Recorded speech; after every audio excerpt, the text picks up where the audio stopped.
নমস্কার, সকলকে জানাই সুপ্রভাত। নিশ্চয়ই সকলে ভালো আছো, সুস্থ আছো আর আনন্দে আছো। আজকের দিনটা আমাদের শুরু হয়েছে একটু চাপা চিন্তা দিয়ে। কারণ জন্মের পর প্রত্যেকটা বাচ্চারই ৪৫ দিনের মাথায় ভ্যাকসিনেশনের একটা ব্যাপার থাকে। তো সোনাইয়ের সেই ভ্যাকসিনেশনের দিন চলে এসেছে। আজ সোনাইকে নিয়ে আমরা প্রথমবার ভ্যাকসিন দিতে নিয়ে এসেছি। এই যে ওর ভ্যাকসিন হয়ে গেছে। সোনাইয়ের প্রথমবার আমাদের চোখের সামনে ভ্যাকসিনেশন হলো। নার্সিংহোমে জন্মের পর সেখানে যিনি ডক্টর ছিলেন এবং নার্সরা ছিলেন তারাই ওকে দেখে রেখেছিল এবং তারাই ওখানে ভ্যাকসিন দিয়েছেন। তাই আমরা ওর কষ্টটা বা ভ্যাকসিনেশনের সময়টা দেখতে পারিনি। কিন্তু এই ৪৫ দিনের ভ্যাকসিনেশনটা তো আমাদেরকেই করাতে নিয়ে যেতে হয়েছে। এত কষ্ট হলো ভ্যাকসিনেশন করতে দেখে। ও এত কাঁদছিল। ভ্যাকসিনেশন যখন চলছিল প্রত্যেকটা বাচ্চাই প্রচণ্ড কাঁদছিল, তাদের দেখে এত কষ্ট হচ্ছিল।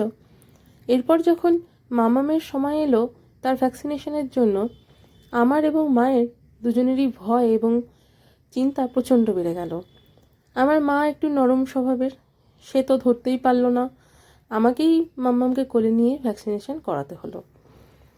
আমার তো প্রচণ্ড কষ্ট হচ্ছিল, আমি অন্যদিকে তাকিয়েছিলাম।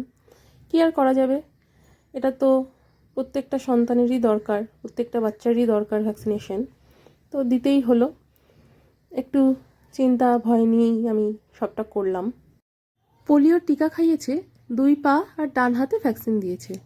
বা পা তো একদমই নাড়াতে পারছে না, প্রচণ্ড কষ্ট হচ্ছে। ওকে যখন দিচ্ছিল এত কাঁদছিল, আমিও প্রচণ্ড কষ্ট পেয়েছি, কিন্তু কি করার আছে, দিতেই হবে। কাঁদতে কাঁদতে ঘুমিয়ে পড়েছে, ঘুমের মধ্যেও ফুপিয়ে ফুপিয়ে কাঁদছে। ওর ভ্যাকসিনেশনের সময় আমি অন্যদিকে তাকিয়েছিলাম, দাঁতে দাঁত চেপেছিলাম, কিন্তু যখন ও চিৎকার করে উঠল, বুকটা যেন হু হু করে উঠল। কাঁদতে কাঁদতে হাঁপিয়ে গিয়েছিল, আর বাড়িতে এসে জ্বরের ওষুধ দিয়ে দিয়েছি, তো একটু ঘুমিয়েছিল। এখন বিকেল হয়েছে, একটু উঠেছে, ওকে যেন একটু ফ্রেশও লাগছে। দেখো, আমার সঙ্গে খেলারও চেষ্টা করছে। এই তো ঠিক হয়ে গেছি আমি সোনাদা। সোনাই ও আমার ভাইপোর জন্মের সময় আমি, ঋতুপর্ণা, আমার ভাইপো এবং সোনাই আমাদের সকলের মঙ্গল কামনার জন্য আমার মা ঠাকুরের কাছে মানত করে। মা দুর্গার জন্য মা তাই এই টায়রা টিকলি ও নথটি বানিয়েছে। মানত পূর্ণ হয় মা দুর্গার জন্য, এই দিয়ে এবছরের পুজো মা দেবে। মানতের পুজো আর কি, সেটাকেই এবার মা এই দিয়ে দেবে। রাত হয়ে গেছে, ডিনার করব।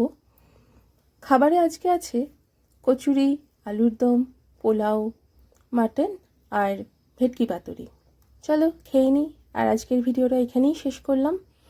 ছোট্ট একটা ভিডিও, সবাই পাশে থেকো, সঙ্গে থেকো, দেখতে থেকো। শুভরাত্রি।